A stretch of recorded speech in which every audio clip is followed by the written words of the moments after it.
Hello! Gusto... Hi! Gusto niyo ba mo travel ani, oh?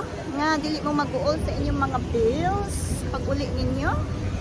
Ako di ay si Maria Estela Palo na ako'y gustong i-offer sa inyong online business opportunity nga makatabang kaayo sa atuan for extra income. Single parent ko, registered nurse ko, and I'm still working full-time. Na ako naka-base sa Maryland, USA.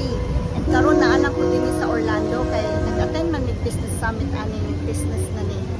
Legitimate kay siya og tax registered. Wala ko ko'y background experience but dili ko po tax sabi.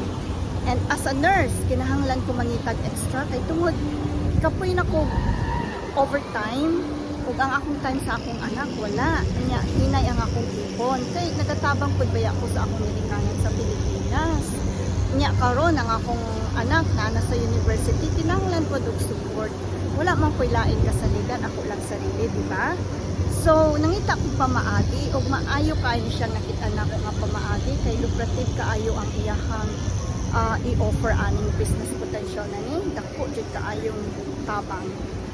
So kung gusto mo na mangutana mo ani kung unsa ning business na ni, i-click lang ang learn more button below kay I will tell you more about it and we will talk. Connect with me on my Facebook or message me.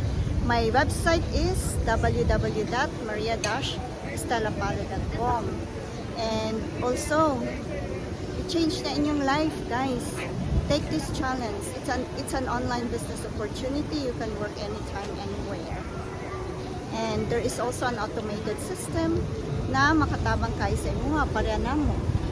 Naamid din hitaron sa Orlando, layo mi sa among mga balay, pero the business is running in the background tungod sa automation system. So karon, gusto ninyo i-change pud inyong life.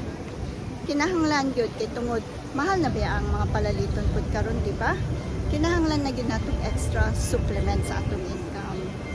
Or baka gusto ninyong kinahanglan full-time aning business na ni, kay daghan na nag full-time aning business na ni, and I'm one of them in the future.